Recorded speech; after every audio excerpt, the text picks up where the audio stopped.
Chapter 6. The darkness of the night was getting deeper, and the moon was shining as if it were illuminating the narrow and gloomy streets.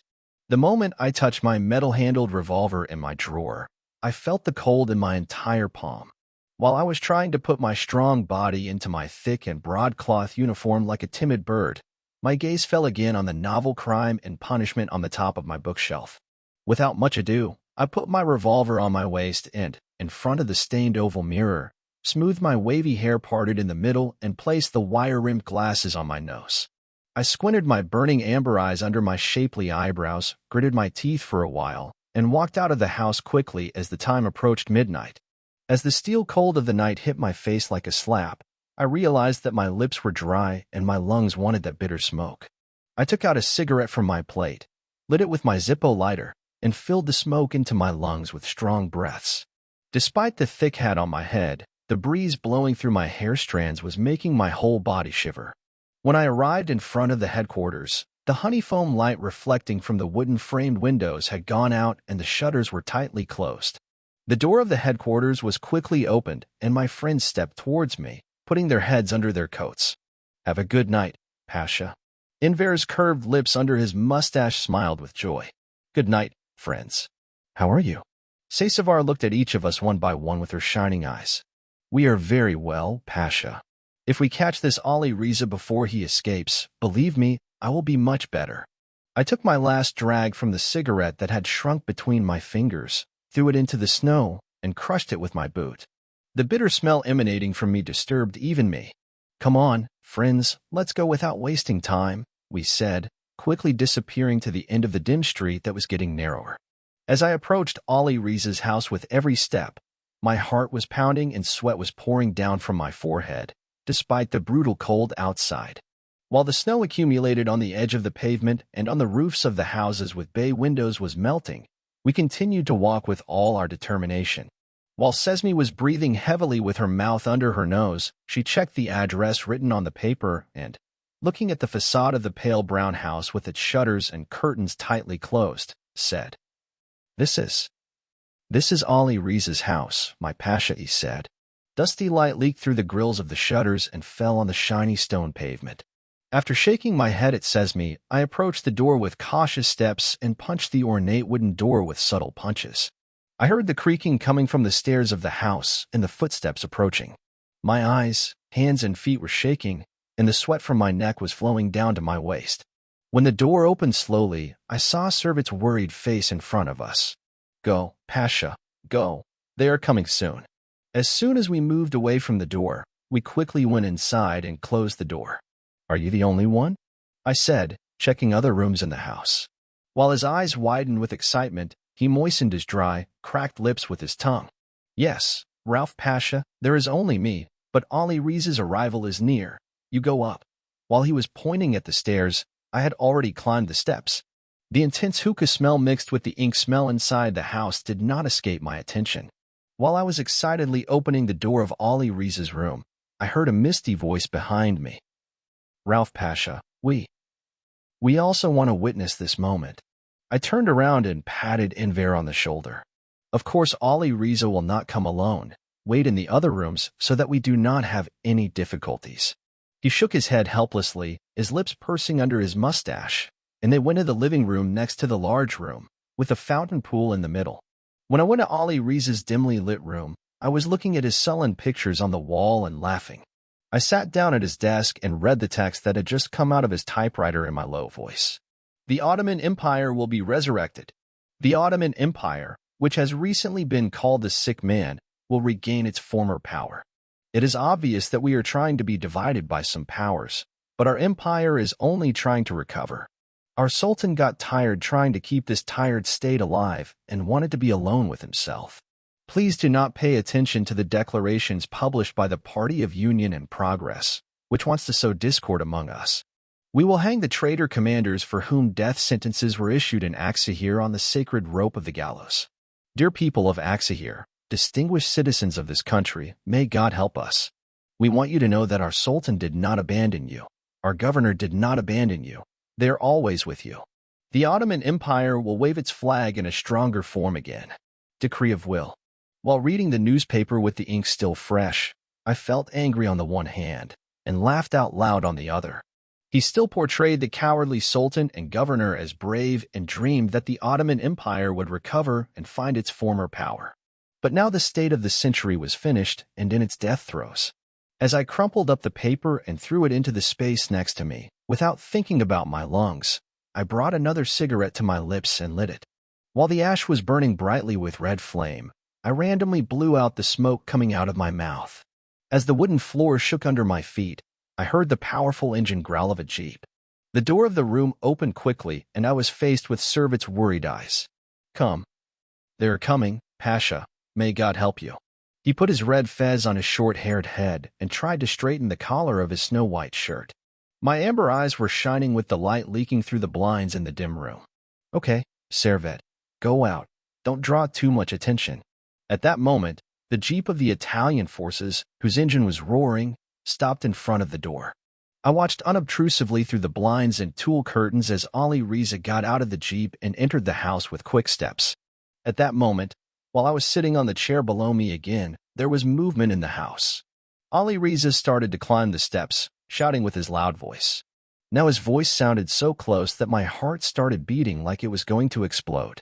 I pulled the cigarette from my dry lips and interlocked my fingers on the table as I pressed the smaller cigarette into the ashtray.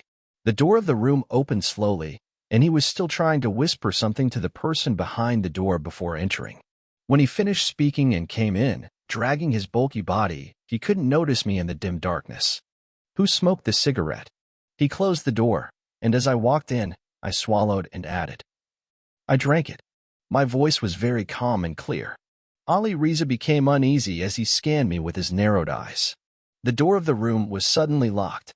As Ali Riza anxiously turned towards the locked door, I stood up from the chair I was sitting on. "Who are you?" I stepped forward as my boots pounded the wooden floor. "Oh, how shameful. Don't you recognize it? It's me, Ralph." As I turned the oil lamp on the damp and stained wall, the pale, flickering yellow light illuminated my face in the form of a silhouette. He was trying to avoid me with his timid eyes as he took off his red fez.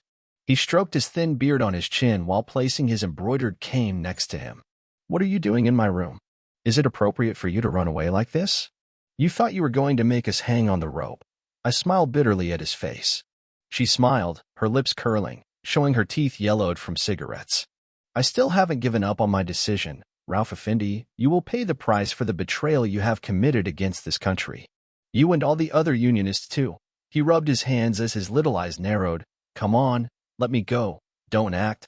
I have work to do." My teeth were clenched together as I clenched my fingers in anger. "No leaving like that. No leaving behind the hearts and homes you have destroyed and destroyed." "Fiat," I said in my sultry voice. "Did you take Fiat to the medical that night?" While straightening the collar of his razor-sharp suit, he pushed the oval glasses on his thin nose with the index finger of his left hand. He frowned as he inserted the index finger of his right hand into the waistband of his bell-bottom-style trousers. "Home." "Yes, dear, the Greeks shot it, so I did my duty to humanity." While his sarcastic voice echoed in my ears, I buried my heart-covered head on his thin nose. As I curled up on the wooden floor in pain, I took off my revolver and placed it on the dresser. "Now we are alone. If you have a problem, tell me, and we will solve it." I stroked my curly mustache and looked into his eyes, which were looking at me with pain. He tried to stand up with his chubby-fingered hands and leaned his back against the wall. Then he stood up with support from his decorated wooden cane that had fallen to the ground. The flickering light of the oil lamp on the wall was reflecting on our faces as we looked into each other's eyes with anger. When he removed his hand from his nose, the blood had thickened and turned black. His hateful gaze was on me as he wiped his nose with the square embroidered handkerchief he took out of his pocket. He swung his fist towards me, but I ducked back and blocked his punch. Hanging onto his red tie on his freshly ironed snow-white shirt, I grabbed both collars of his jacket and punched his cheek repeatedly. While Ali Riza was moaning with his tearful voice, there was a knock on the door of the room. "Ralph Paysom." "Ralph Paysom, are you okay?" As my fist landed on Ali Riza's face, the spaces between my fingers were stained red. "Good. I'm fine, but I can't say Ali Riza will be very well." While the blood gushing from his face from time to time wet my face, he repeated in a whisper-like voice, "Fiat, I'm glad he died. It's your turn." It will come. I stopped punching. My eyes were full of tears and my heartbeat accelerated. I stood up, the blood stains on the wall barely visible in the pale light. The blood flowing from Ali Riza's beard dripped onto his red tie and snow-white shirt. I tied the ropes of my black leather boots, which were gradually loosening, by tightening them tightly. The leather boot was almost imprinted on my leg. I pulled up the trousers of my uniform, which stretched my legs, and slowly raised my knee. As I raised my knee, the boot blows fell on Ali Riza's unrecognizable face. "Pasha, please calm down." Saysavar's voice was buzzing in my ears. I stopped when Ali Riza's breathing sounds became irregular. I leaned close to his ear and wiped my bloody boot. "This country has suffered enough from people like you, Ali Riza." My fingers quickly grabbed the gun on the dresser and pointed it at Ali Riza. He hit his head hopelessly on the ground while his eye under his slit eyebrow was examining me. "You are not a journalist. You are a traitor. Of course, you won't get away with what you did." I pressed the cold barrel of my revolver to his forehead. While looking at me with tearful eyes, he repeated in his misty voice, "Me. Don't kill me, Ralph. I will do my best to have your death sentence dropped." I smiled bitterly as I leaned towards his face. "Do you think the only problem is execution, Ali Riza? You still see us as yourself. Our thoughts are not whether our lives are saved or the rest, no matter what. Let us die, but let this country remain free and sovereign forever." He closed his eyes helplessly and swallowed. I put a bullet into the barrel of the gun and whispered before pulling the trigger, "Farewell, Ali Riza, farewell. It's time to pay for the treachery you committed for this country." As soon as my finger slowly touched the trigger, the smell of gunpowder rose, and the blood splattered from Ali Riza's pierced forehead painted my face. 3 or 4 gunshots were heard behind the closed door. "Ralph Pasha, are you okay?" While wiping the blood on my face with the square embroidered handkerchief I took out of my pocket without making a sound, and putting my revolver in my pocket, I slowly walked to the door, unlocked the door, and opened the door. "Ralph Pasha, you have made me very curious." Sesme's voice was breathy and his face was soaking wet with sweat. I'm fine. There's nothing wrong." Sesme frowned and looked over my broad shoulders at Ali Riza, who was lying on the ground. "Is Ralph Pasha dead?" "He died." "Yes, he died. One piece of dirt is missing from the world," I said while removing the dryness from my lips. As my heartbeat returned to normal, I saw bodies tumbling down the stairs. "Wealth? Is Fortune dead?" Saysavar lowered her gaze and could not swallow. "They killed Servet when they heard the gunshots after you, Pasha." While my eyes were misty, I went down the steps with lazy steps. My boots beat desperately on the wooden steps. I pushed aside the Italian soldier lying on Servet's lifeless body in his white shirt and turned Servet's body with holes in it. My eyes were filled with tears, flowing from the corner of my nose to my lips. I couldn't swallow as I stroked her open, bright and lively eyes. I knelt down and placed my hand right on his heart. "Wealth? Give me your due, okay? I know you hear me. You sacrificed your life for the sake of truth. You sacrificed your life for the sake of unity, otherwise you are a martyr. The degenerate called Ali Riza is dead. Rest in peace, Servet. Farewell, farewell to your big and brave heart." My voice became more and more shaky and tearful. I felt Saysavar's hands on my shoulder again. "Don't be sad, Pasha. Don't be sad."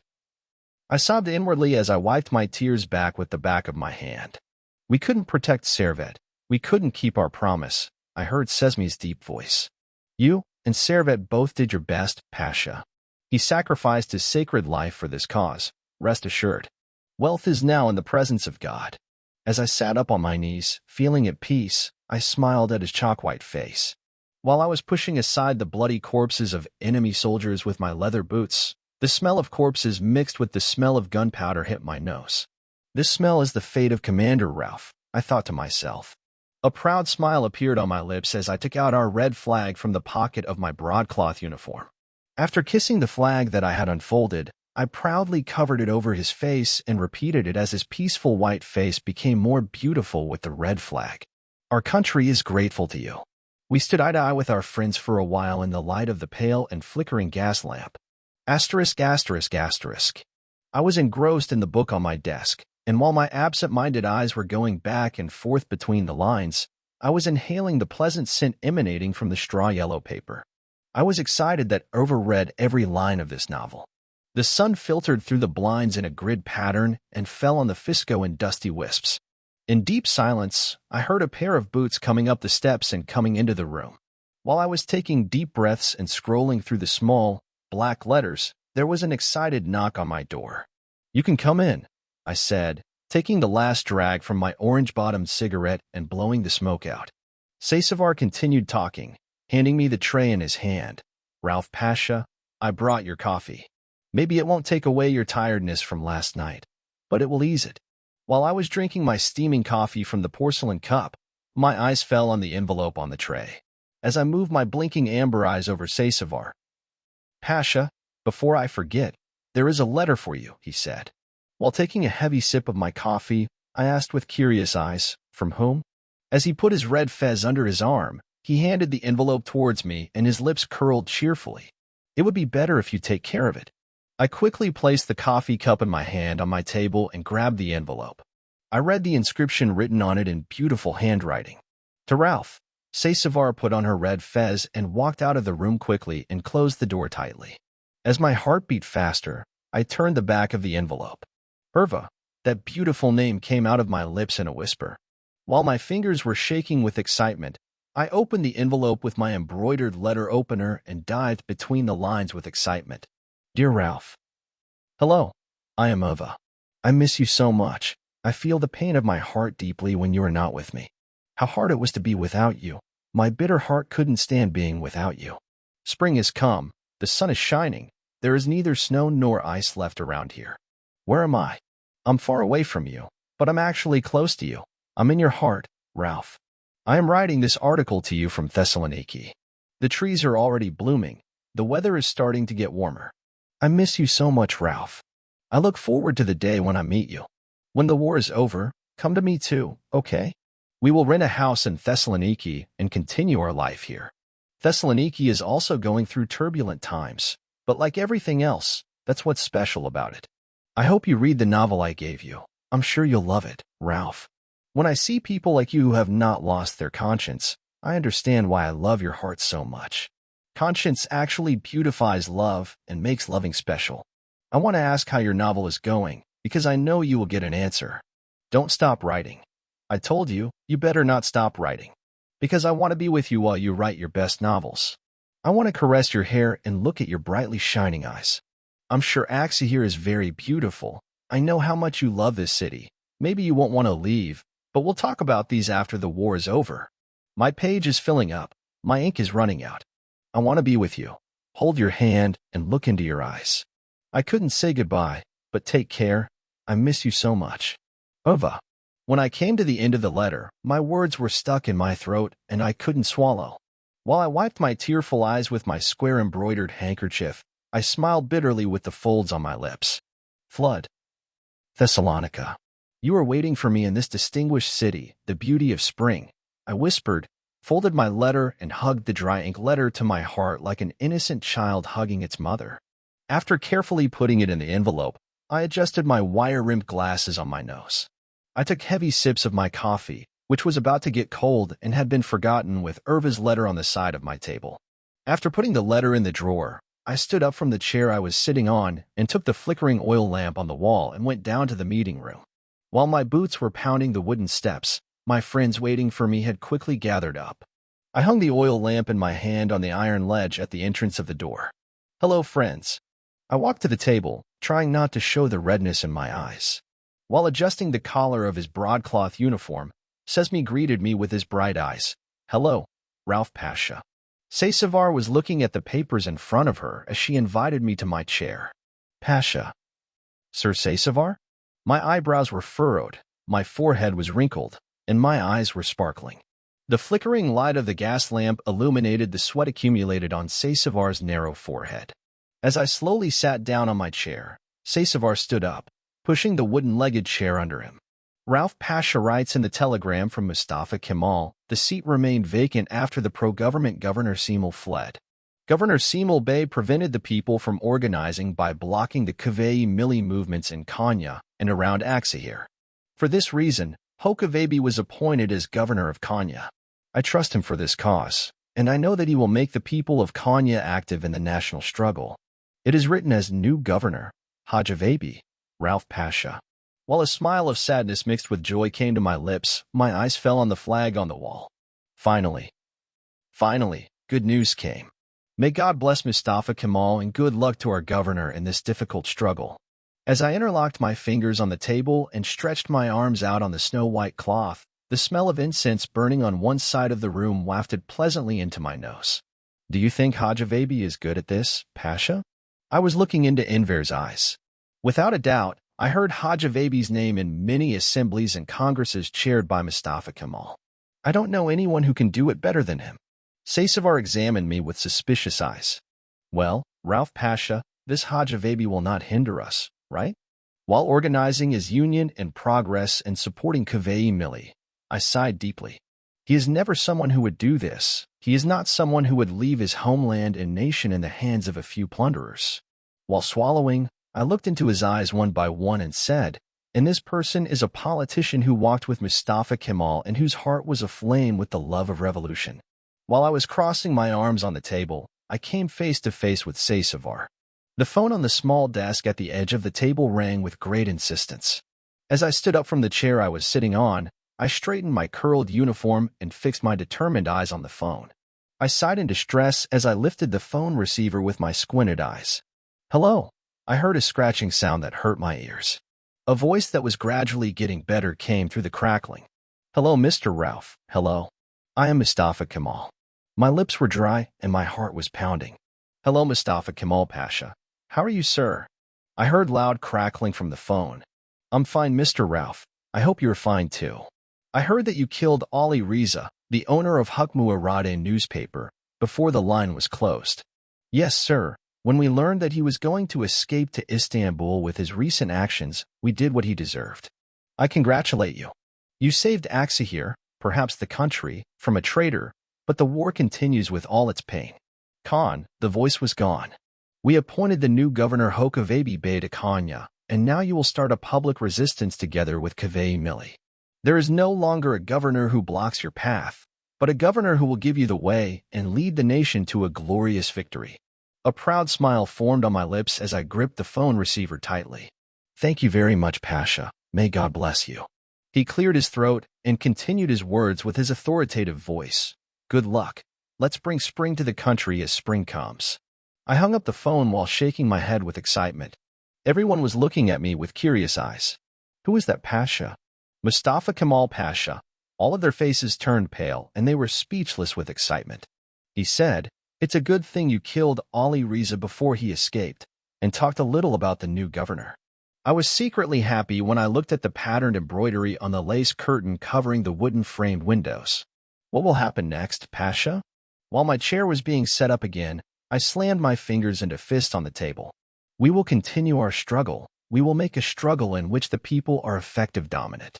The curled mustache above my lip was sweating. But how will this happen, Pasha? Our people will not give a damn against the enemy forces, and they will put the necessary pressure on them. When I finished my words, Tullet said while scratching his hair that was free from his cap. Will there be armament? I stood up, my lower lip curling, and slowly walked around the hall, while my leather boots were making noise by hitting the wooden floor. Of course, the people we gathered under the name of Kaveh Milli will have weapons in their hands. Since there is a popular resistance, they will fight with what they have, because it has come to this now. Enemy forces plundered many houses in Aksahir and killed people every time they were hit, but the former governor of Konya was pleased with this situation and turned a blind eye, but nothing like this will happen today. The Konya uprising also entered the ring of fire burning in Anatolia. As I stood with my hands in the pockets of my broadcloth uniform, we came face to face with Enver's sharp gaze. At that moment, Enver turned his olive eyes, shining under the gloomy light, to the flag hanging in a frame on the wall. Let our hearts not beat outside your shadow, Pasha. I continued my words without taking my eyes off Enver, as he bent his misty eyes helplessly over the table again. Amen, Enver. Amen. I thought of the students in Kanakyo for a moment. Tarek's brave stance, Fizi's sweet smiles. This piece of land would become a heart with their hearts. Our land could never be an ordinary land. Our land was watered with the blood of lion-like hearts, and it would remain sacred like this forever. In the room that smelled of kerosene, I just stared out the window. All I could hear was the ticking sounds of the clock on the wall. Asterisk, asterisk, asterisk. While the sun was painting the dawn with a blood-red color, the bitter cold of the evening had already dominated the streets of Ateş. When I left my room, the novel Crime and Punishment that Irva had given me and her new letter were at hand. While slowly descending the stairs, Sesame stood up excitedly from the wing chair in the lobby and adjusted the revolver on his waist and the red fez on his head. As he said, "Good evening, Rauf Pasha," his lip under his mustache curled upwards. "Good evening, Sesame. You look like you're going to say something good." He rubbed his hands and handed me the note with the photo he took from the table in the lobby. "Yes, Pasha, I have something to say. Namik Bey came." I confirmed it by saying, "Aksahir Sultanasai manager." "Yes, Pasha, they are themselves. They brought you a letter and a photograph from the front." At that moment, I was involuntarily emotional. The tears flowing from my eyes dripped from the corner of my nose to my lips. "Oh, right?" I could only say. Sesame smiled and handed me the note. "Only my Pasha said, Commander Rauf should keep this for the rest of his life. Convey my greetings to him." I swallowed hard, wiping the tears from both my eyes with the trembling index finger of my right hand. "I'll keep it." "Of course I'll keep it." I took the letter with excitement and lazily slipped out of the door of the headquarters. While the moon was shining in a silhouette in a corner of the night, I inhaled the delicious smell of roasted tahini halva and freshly ground coffee coming from a Rasta bazaar.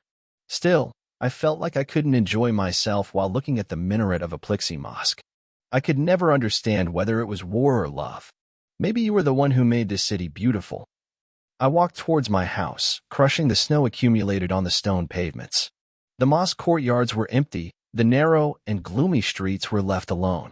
The flickering lights of the pale gas lamps burning in the bay windows were extinguished, and only the lights of the mayas in the mosques and the gloomy light of the moon illuminated the streets.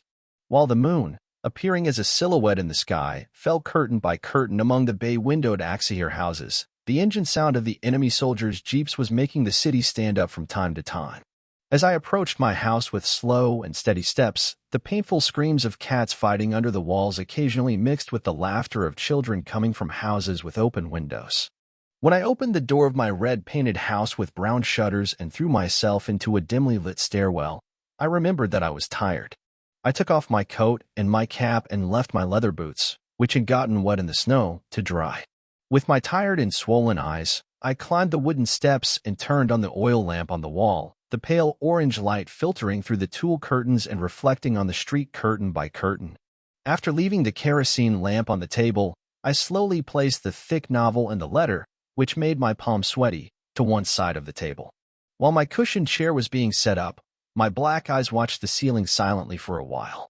I was going back and forth between my homeland and my love, because without one of them, I too would be lost over time, I thought to myself. I crossed my arms over the table as I leaned back towards my desk. When my eyes landed on the letter coming from the Kanakale front, I couldn't swallow and control my tears. My shaking hand slowly grasped the letter. I took the letter opener next to Irva's handkerchief in my wooden drawer and opened the envelope.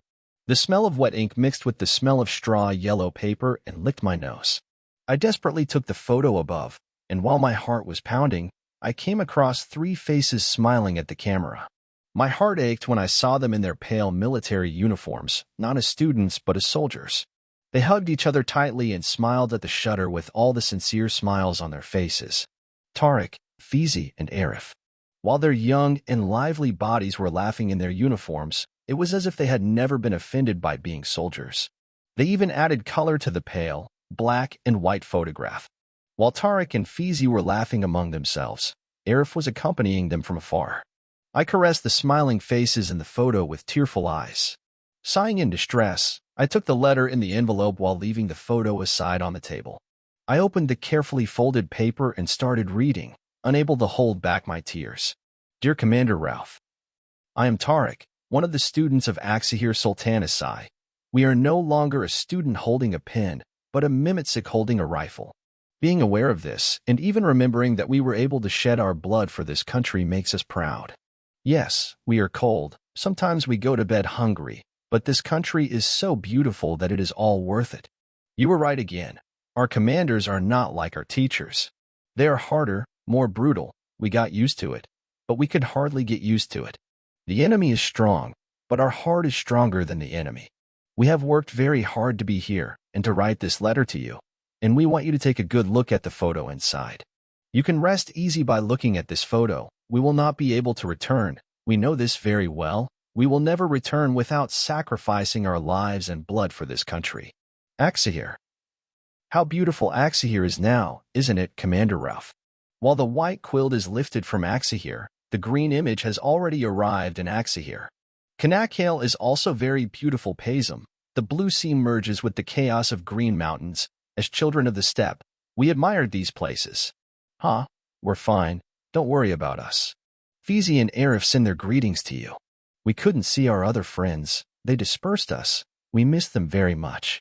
The sun is just rising. Pasha, here. A painful day for a Mimitsik begins. I don't know when you were reading these lines, but I have to return to the front now. Enjoy Axahir on my behalf, because this will be my last letter to you. We love you very much. Good luck to you in this painful war. Pasha, farewell. Tariq. When I reached the end of the line, the paper in my hand was slowly being thrown onto the table, and I sobbed inwardly, and before I could stand it any longer, I started to cry, covering myself with my arms on the table. While my body was shaking helplessly, my tears soaked the wooden table. After a while, I raised my head and rubbed my eyes, which were red from crying, while the moonlight filtering into the room through the bay window hit my face. While taking deep breaths, my hand reached into my cigarette case. I pulled out a carefully rolled piece of tobacco, brought one to my lips, and lit my cigarette with my expensive Zippo lighter. While I was filling my lungs with smoke and blowing the smoke out, the sound of the night call to prayer was heard from the minaret of the Grand Mosque. I helplessly leaned forward with my misty eyes and whispered through my lips. This city has never liked farewells. After smoking my cigarette with great pleasure in the chair where I was sitting, I slowly pressed the cigarette that had shrunk between my bony fingers into the ashtray and blew out the last remaining smoke between my lips. While the adhan continued with all its beauty, the sound suddenly became hoarse. Allahu Akbar, Allahu Akbar. It was as if someone had squeezed the teacher's throat. I ran to the window and lifted the windowsill and listened to the sound for a while, but the call to prayer was incomplete. I ran down the stairs, patting my sweaty face despite the cold air kissing my face. Putting on my cashmere coat and cap, I ran towards the end of the gloomy street, which ended in deep darkness. My heart was beating faster and my lips were praying inwardly. When I arrived in front of the Grand Mosque, I saw that the door was ajar. I went down the steps, walked around the fountain, and took off my leather boots and entered the mosque. Muffled voices could be heard from the muezzin's room. "Leave me alone, you bastard. Didn't we tell you not to recite the adhan?" When I opened the wooden door, I saw a blonde-haired Greek soldier jumping on the imam and squeezing his throat. I took him off the teacher by holding him by the back of his neck and punched him hard in the middle of his cheek with my fisted hand. Just as he was about to fall to the ground, I put my elbow on his back and took his breath away, and I took the wooden lectern leaning against the pale wall and hit him over his head, one after the other. I clenched my teeth in anger as the bottom of my foot was painted red. The imam stood up, stroked his throat, and grabbed my arm. Stop, calm down, the bastard is dead." While I was putting the wooden lectern back, which made my palms sweat, I looked up from the blood-stained walls and came face to face with the imam. "Why did he attack you?" My angry gaze hovered over the lifeless body of the Greek soldier. "He came here a few times and threatened me that he would not recite the adhan, but I said I would recite it anyway. It turns out that today, while I was reciting the adhan, he was behind me, and suddenly he grabbed me by the throat and made me stop the adhan incomplete," he said, picking up his skull cap that had fallen to the ground. "You know, they martyred the Imam of Hassan Pasha Amarat Mosque. I had given up hope. A black curtain had fallen over my eyes. You came. You came and saved. May God bless you. May God forgive you to this country." He put his hand on my shoulder while looking at me with his full eyes. All I could say was, "Amen, amen, sir." "What is your name? What do you do?" While swallowing hard, I fixed my parted hair. "My name is Ralph. I am the commander of the Western headquarters. You are the commander who did not surrender to the Istanbul government. Such heroism was expected from you anyway, son. He was already in middle age, some white had entered his black hair. His bright white skin complemented each other with his beard that thinned towards his chin and harmonized with his face. I turned around saying, "Thank you, Haja." Anyone would have done the same, and at that moment, Hajababy Bey's order came to my mind. "Oh, before I forget, you'd better have a gun with you, sir." While his eyes were rolling, he took off his skull cap, which made his head sweat, and stroked his hair. But how does this happen? It is inconvenient for us to carry weapons. I looked directly into his eyes. We are now starting the spirit of Kaveh Milli. It is not enough for the Mimitsik to fight on the front. You, the people, must also be armed, and this will be quite legal. You will kill the enemy soldier who tortures you. No one will be able to harm the honor of this country and nation. He looked into my eyes with pride, shook my hand while his moist lips smiled. "Okay, if you say so, I have full confidence in you. May God help our soldiers and children at the front in Kanakil." I said, "Amen, sir, amen," and walked out of the muezzin's room with quick steps. While admiring the embroidered dome of the Grand Mosque and the walls with verses from the Quran, I rushed out the door. As the bitter cold coming from the depths of the night hit my face like a slap, I had goosebumps. When I came home, I found myself in front of the black typewriter. While my fingers were quickly moving between the keys, lowercase letters were filling the lines. When this brutal war is over, what will remain will be this distinguished novel and our love. When we meet again, I thought to myself. While I was drinking my hot tea along with the novel I was writing, I realized that my eyes were slowly closing and that I needed to rest now. Asterisk, asterisk, asterisk. I was taking deep breaths of my cigarette while lifting up my glasses, which had fallen on the tip of my nose, with the index finger of my left hand. I turned my eyes to the windows of the headquarters.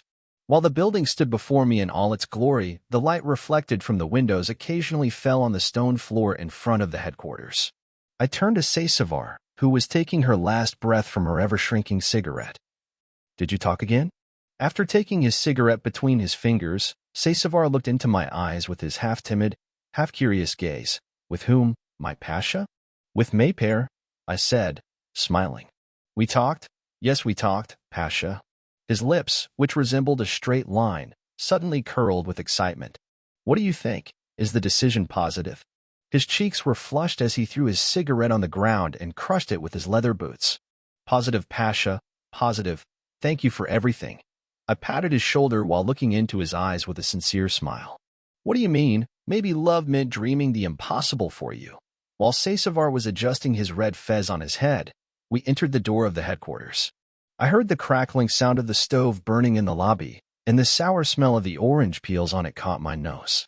He applied a not very strong force to the door handle of the headquarters. No one's silhouette could be seen at the door, only the door was pushed and closed. When I heard a weak voice, I realized that it was a child. "Commander, brother." "Commander." "Commander, brother." While Saysavar stopped where he was and turned towards the door, I opened the door with quick steps. This little boy was none other than Ollie. Her hair was messy and her chubby cheeks were red. His cheeks were red because he came here running. I bent down on my knees, got close to his eyes, took his cold face in my palm and asked, "Calm down, Ollie. Calm down. Did something happen?" He couldn't swallow. His misty eyes stared out the door of the headquarters for a long time. Well, while the sound of Saysavar's leather boots echoed behind us, I continued to look into Ollie's brightly shining eyes. "Take deep breaths, Ollie." Ollie did what I said while pushing back the hair that was covering his eyes and took strong breaths one after the other. "Huh. Now tell me." "Commander Ralph, the enemies of the fat soldier brother." While Ollie swallowed and took a breath, my eyes widened as if they were popping out of their heads. Hearing our voice, Enver quickly descended the steps and started waiting behind us. The enemies kidnapped the soldier and his brother. While I was rubbing his chalky face with excitement in my palm, I hit the wooden floor with my knee close to the ground and asked, "Where did you see it? Where were they taking it?" He looked out again with his googly eyes and pointed with his chubby and short index finger with excitement. "Pink Mansion. I saw them breaking into the Pink Mansion." He spoke slowly, but with a trembling voice. As I get up from my knees, I continue to stroke Ollie's hair. I tapped my fingers together and turned to my friends, who were watching me with worried eyes. Of course, Takasi's mansion. They use it as their headquarters anyway. As I put my hands in my pocket and walked in the lobby with excitement, I was distracted by Enver's voice. Ralph Pasha, what are we waiting for? Let's go and save Sesame. I twisted my lower lip in pain and helplessness. No, we cannot go in daylight. Ralph Pasha is right. We should go at a quieter time at night, because we would risk Sesame's life. We will wait for the night, and then we will save Sesame safely. I can't lose another comrade, an officer. My heart can't bear it. While I was patting Ollie on the back and sending him towards his home, I was distracted by Enver's voice. Pasha. What if they kill Sesame? My lips smiled bitterly as I stroked my curled mustache with sweaty tips. It is not possible. They cannot do this. They will want to learn something from Sesame. They need this very much, especially at a time when they are scattered like freckles. Of course, naturally, Sesame will not tell anything either. I walked up the steps as my determined voice echoed off the walls. My eyes felt sad and my heart felt like it was tightening. I angrily set up my chair, took out my revolver from my drawer, and wrapped my palm tightly around the metal handle of my revolver. The splashing sound of melting snow echoed in the wooden gutters of the headquarters. While I was sitting helplessly on the chair, my eyes were wandering out the window from time to time. While we were waiting for the evening with troubled eyes, it seemed as if the sun would never set, but now the sun was saying goodbye to the day through the snowy hills, painting the sky orange. When I lifted the wooden windowsill, the sour smell from the linden trees hit my nose. I turned back and put my revolver on my waist. The sun had completely set, and the gloomy streets of Axahir were in pitch darkness. As the snow on the roads melted, ice formed from time to time on the crushed stone streets. The sound of the engine of the car we started echoed on the street where deep silence and darkness prevailed, and bright yellow lights hit the dusty road, illuminating our way. When I slowly touched the gas pedal under my foot and moved off, we left a thick smoke behind. While my fingers were tightly gripping the steering wheel, I was distracted by Enver's voice sitting right next to me. Pasha, a little faster, please. While he clenched his teeth under his mustache tightly, the veins in his head appeared as if they were exploding. I put the gear in my hand forward and accelerated. This is the fastest way to go. Let's pray that it doesn't break down. Seysavar, sitting in the back seat, was watching the dimly dark streets without changing her calm facial expression. As we passed through the streets where Axahir houses are located, people were looking at our vehicle with fearful eyes from under the curtains. There is a very painful trauma left to this nation. They no longer trust even the vehicles passing through their doors, I thought with distress. As Takasisler Mansion appeared as a silhouette at the end of the street, I quietly pulled the vehicle aside and turned off the ignition. Let's go down, Pasha. I held Enver's arm tightly, pulling him towards me as he touched the door handle. I maintained all my seriousness by looking into his bright eyes. Enver, your hasty attitude could cost the life of one of our friends. Our friend, Sesame. As he sat back in his chair, he nodded his head as if he agreed with me. I'm sorry, Pasha. Believe me, my heart can't stand it. I want to drown these dirty boots that are stepping on my homeland in a spoon of water. Clasping my hands on the steering wheel, I muttered through my teeth, Don't worry, Enver. The days when we will crush them all are coming soon. But all I ask from you is a little more patience, a little more fortitude. While he was calming down with his calm face, he scratched his head and looked away from me. Paham. Pasha, look, there is a fiery red glow over there. I was distracted by Seysavar's excited voice. As I looked where he was pointing, I saw a small dot emitting an orange hue. Someone is smoking, which means there is someone at the door. As the person standing at the door took puffs from the cigarette, the color was flashing like a riot of light. While I was breathing heavily, the smell of gasoline coming from the vehicle hit my nose.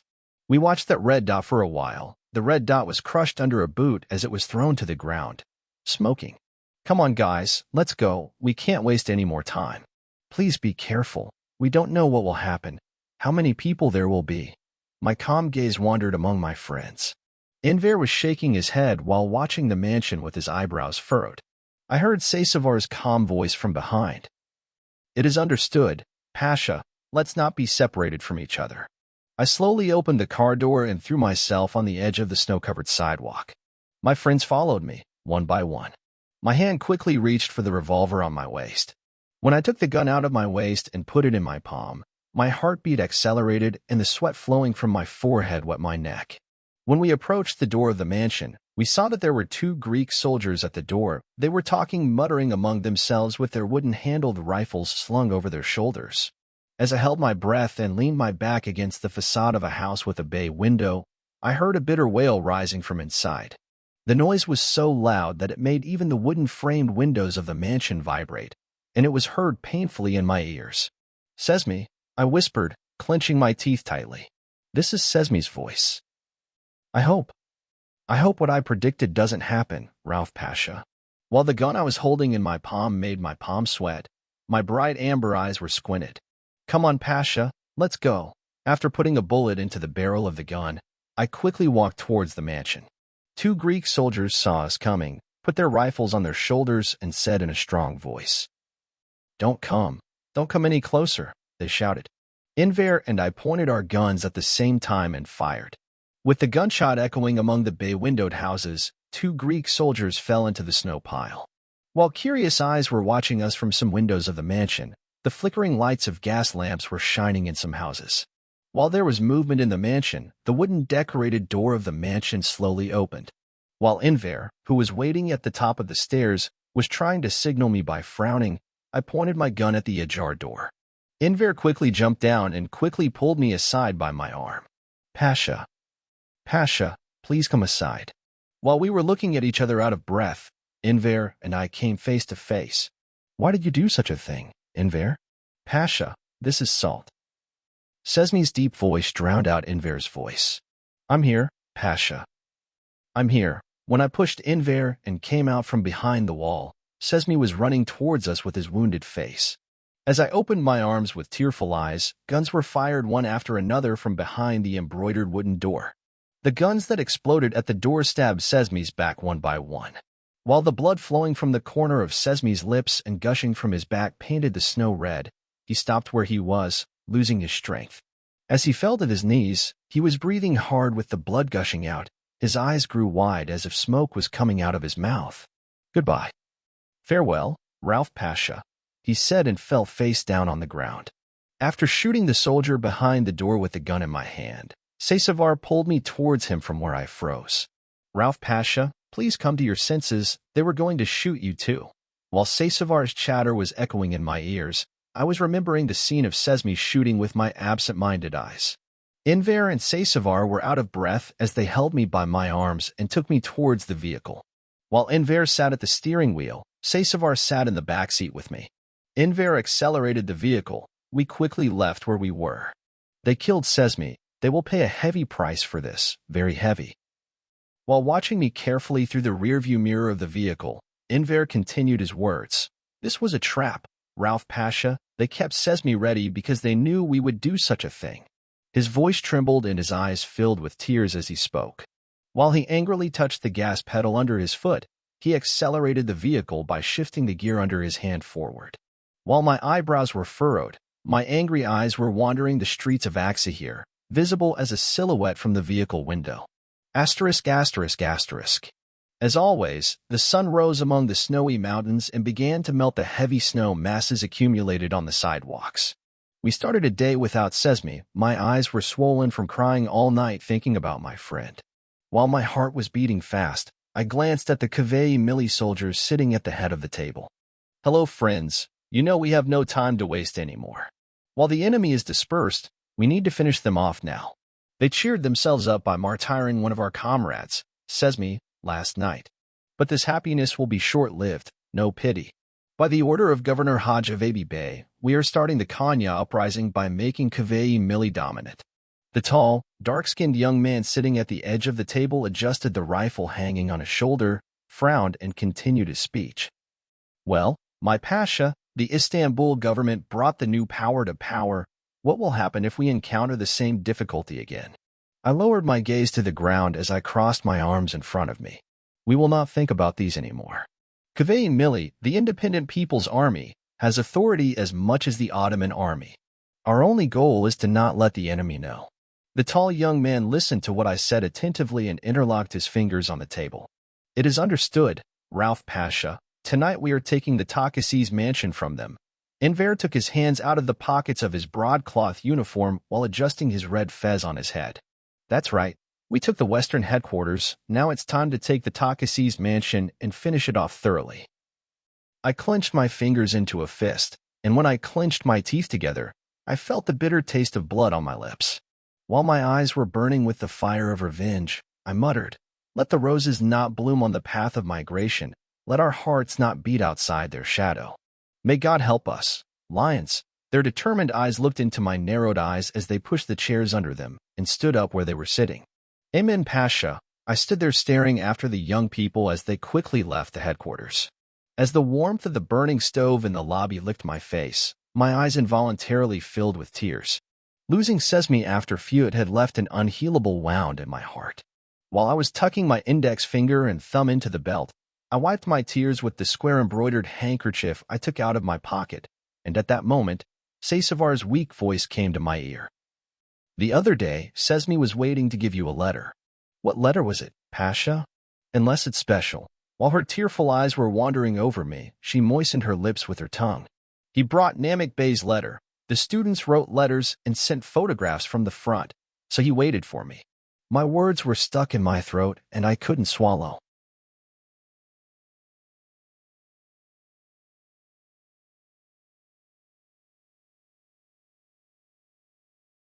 Chapter 7. I was sitting at my desk, cleaning my revolver with careful eyes and wiping the dirty glass of my wire glasses. There was a knock on the door of my room with great insistence, and I stared at the door with my amber eyes, shining in the light of the flickering and pale gas lamp. I carefully put the revolver in my hand into the drawer and called out, "You can come." As the door opened timidly, Tullet's bright eyes peered inside. As he took off his red fez from his dark hair, he held it in his hand out of respect. After entering, he closed the door and walked towards my desk. "Sit down, Tullet." His eyes narrowed as he raised his eyebrows. "No, I will not sit down, Rauf Pasha. First of all, I want to express my condolences to you. We lost Sesame last night. Yes, he was our comrade in arms too, but he was a friend you knew better," he said, and almost swallowed the other words he was about to say. "Thanks to my friends, Tullet, I know that he sees us. I know that he hears us.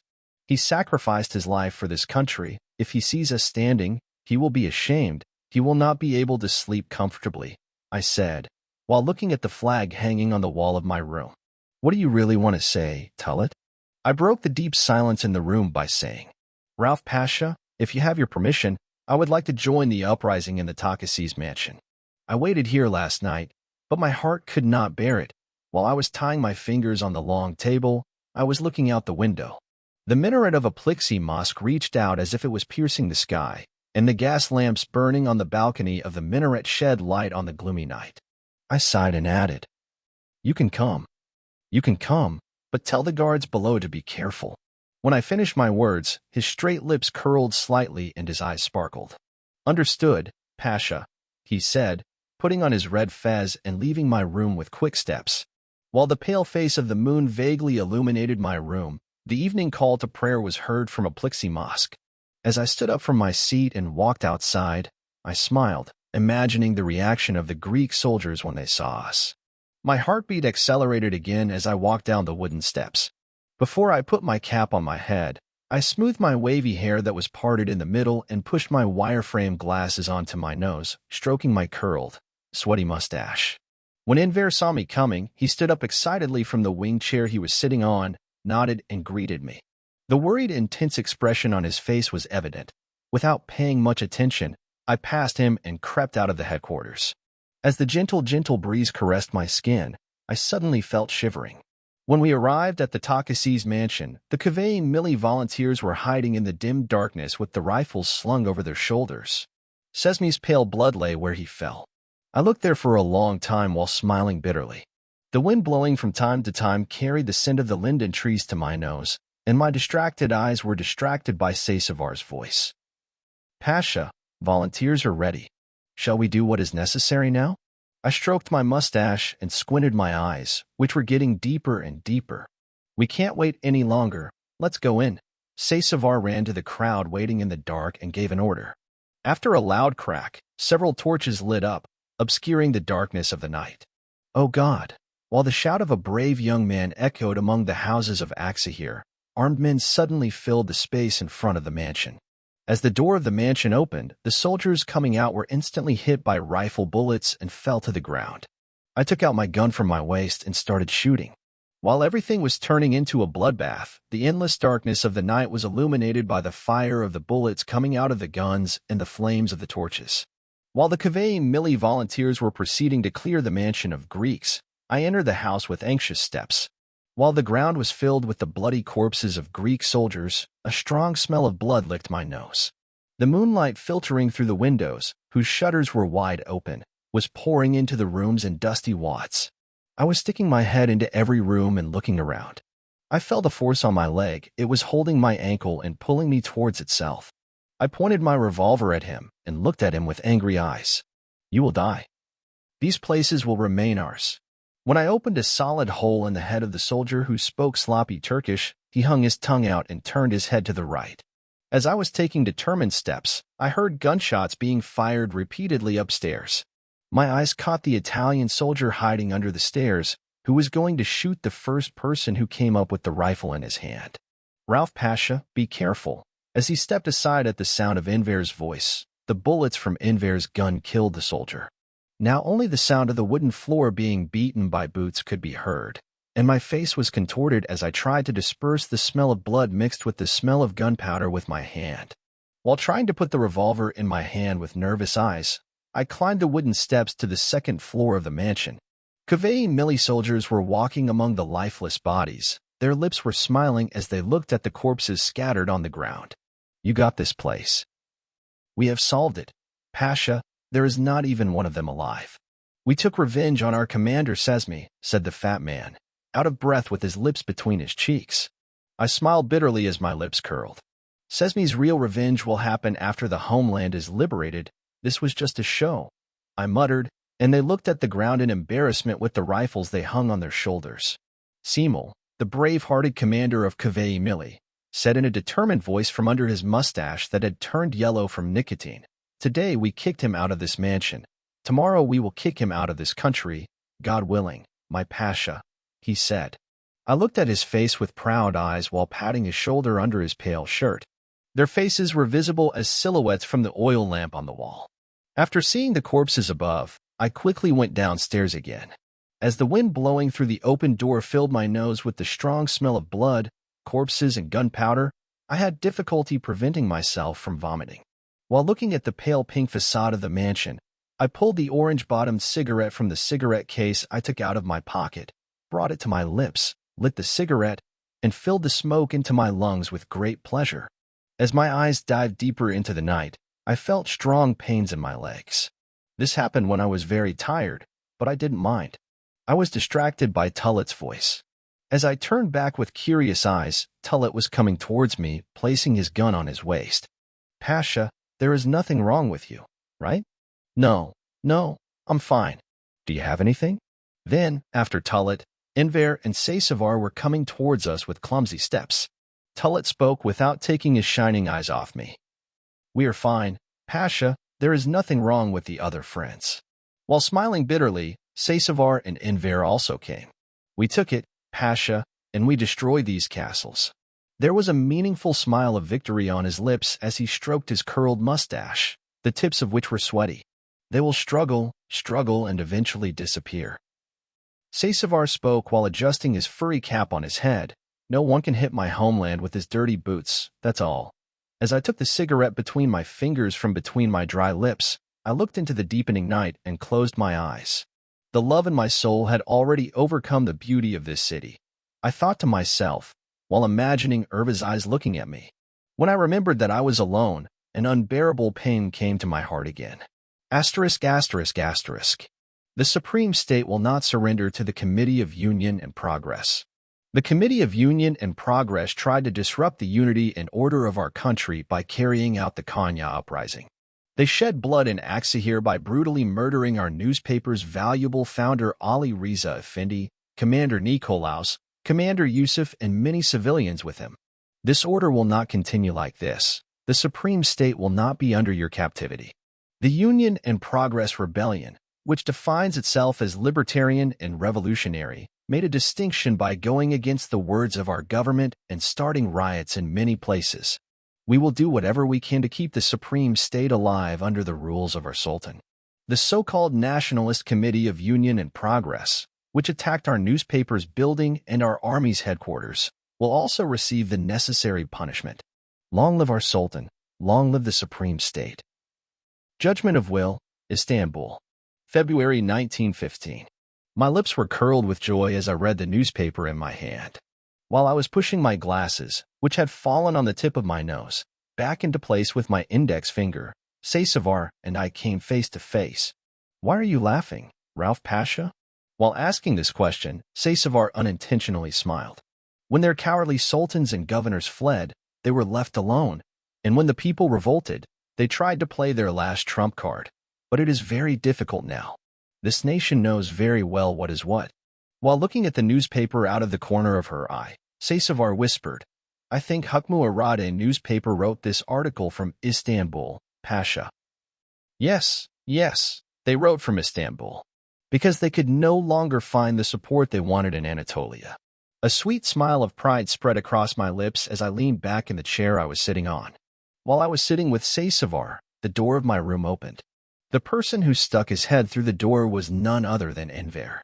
"Rauf Pasha, I am disturbing you, but—" "It doesn't matter. Come." His leather boots were making squeaking sounds as they pounded the wooden floor.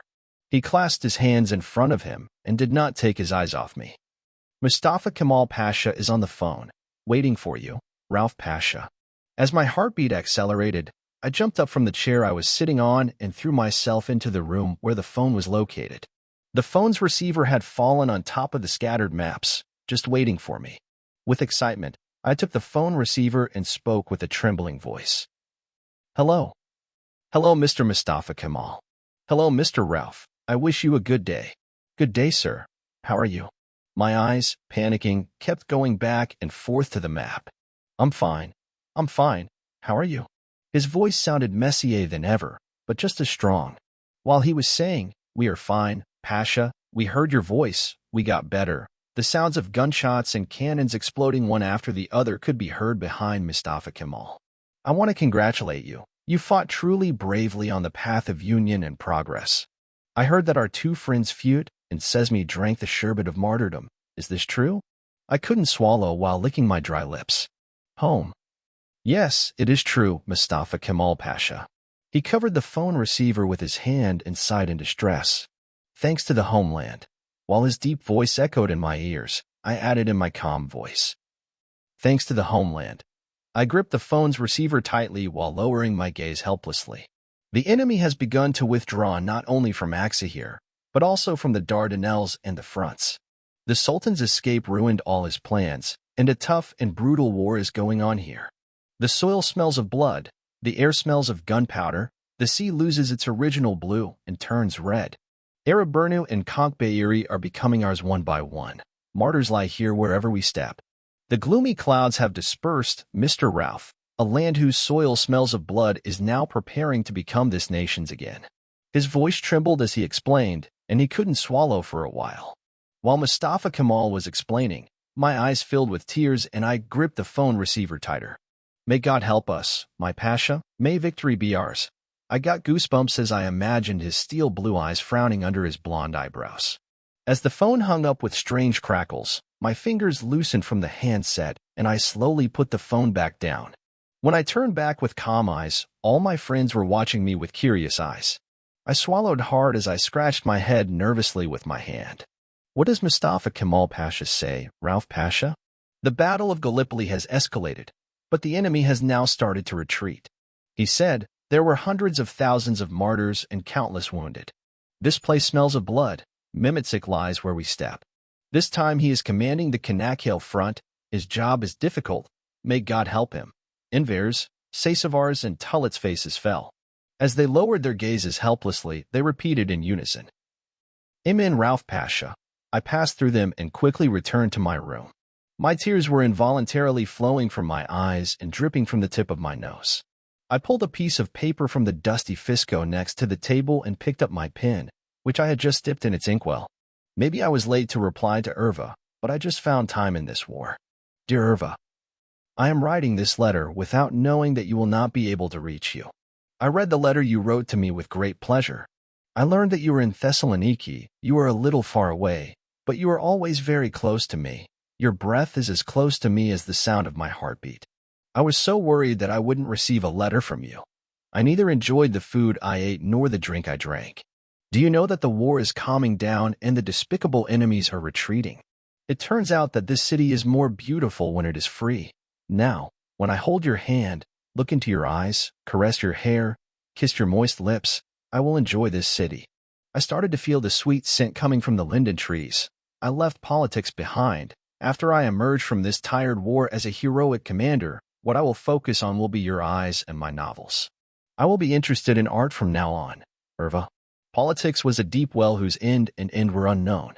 I didn't like corridors. I was always in favor of what was clear and open. You know, you wrote in the other letter, you come here, we will live here.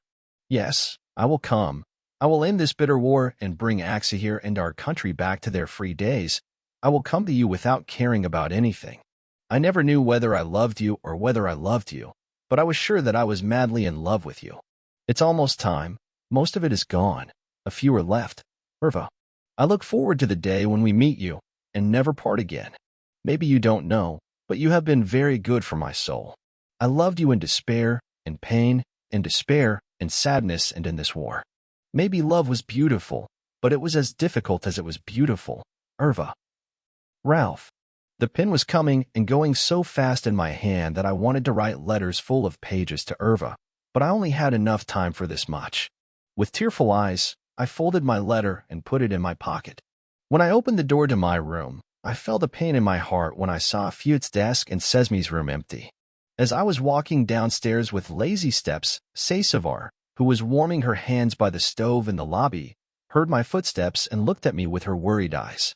He was still warming his hands, but when he saw me coming, he pulled himself together. As he walked towards her, he stroked his curly mustache above his lips and adjusted his red fez with tassels on his head and said, "Hello, Ralph Pasha." As I said, "Hello, Sesavar," I stepped towards the door of the headquarters. Just as I was about to exit the door, one of the recruits corrected his rifle hanging on his shoulder and called out to me. "Ralph Potham." Ralph Potham. "Sir," I said, putting my hands in my pockets and burying my head in my furry-collared coat. "Aksahir Sultanasai teacher Amit Robinson has arrived." The tone in his voice did not satisfy me. What happened? What did he say? His eyebrows furrowed and his forehead wrinkled. "My Pasha asked you to visit the school tomorrow morning, but he didn't want to go see you when you were tired, but he said he was definitely waiting." When he finished his words, I was about to turn around, but he remembered something and continued. "Pasha, his face was not very good. He looked like he was tired, like he was upset about something, and his eyes were quite swollen." After listening to what the soldier said with wide eyes, I nodded, trying to remain calm, and added, "Okay, I will go tomorrow morning." We started walking side by side when we came face to face with Sesavar. I missed walking safely through the streets of this city with my best friend. This city was more beautiful when it was free, Sesavar. He smiled bitterly and sighed. "If freedom coincides with spring, it is more beautiful, Ralph Pasha." He was trying to warm up by putting his dry and bony fingers into his pocket. The sun was shining in the sky, saying goodbye to the streets of Aksahir through the mountains and giving heat only to melt the snow. We took steps accompanied by the sound of melting snow. I watched the red sky of Aksahir with my misty eyes and let out the air that had accumulated in my lungs. Do you know what I regret most?